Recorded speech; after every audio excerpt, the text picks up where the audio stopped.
Bias from liking distortion, including the tendency to especially like oneself, one's own kind, and one's own idea structures, and the tendency to be especially susceptible to being misled by someone liked. Disliking distortion, bias from that. The reciprocal of liking distortion, and the tendency not to learn appropriately from someone disliked.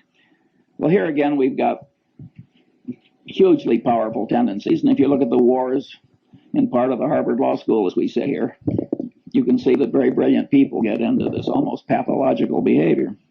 And these are very, very powerful, basic, subconscious psychological tendencies, or at least partly subconscious. Now let's get back to B.F. Skinner, man with a hammer syndrome revisited.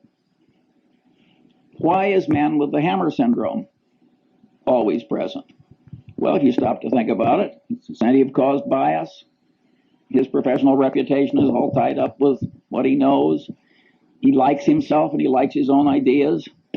And he's expressed them to other people, consistency and commitment tendency. I mean, you got 4 or 5 of these elementary psychological tendencies combining to create this man with a hammer syndrome.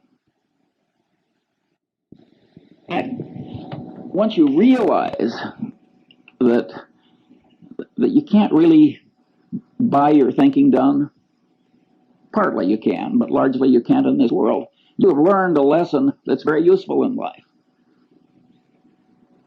George Bernard Shaw said, and had a character say in The Doctor's Dilemma, in the last analysis, every profession is a conspiracy against the laity. But he didn't have it quite right, because it isn't so much a conspiracy as it is a subconscious psychological tendency. The guy tells you what is good for him. And he doesn't recognize that he's doing anything wrong any more than that doctor did when he was pulling out all those normal gallbladders. And he believes that his own idea structures will cure cancer. And he believes that the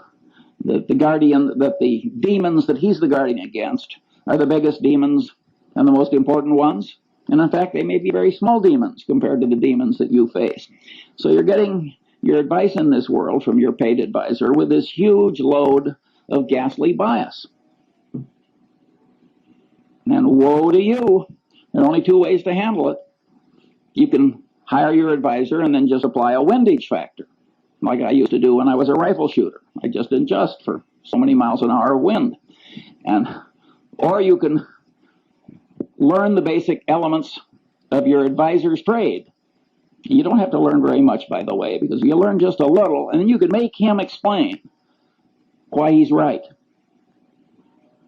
And those 2 tendencies will take part of the warp out of the thinking you've tried to hire done. By and large, it works terribly. I have never seen a management consultant's report in my long life that didn't end with the following paragraph. What this situation really needs is more management consulting. Never once. I always turn to the last page. Of course, Berkshire Hathaway doesn't hire them, so I only do this on sort of a voyeuristic basis. Sometimes I'm in a nonprofit where some idiot hires one.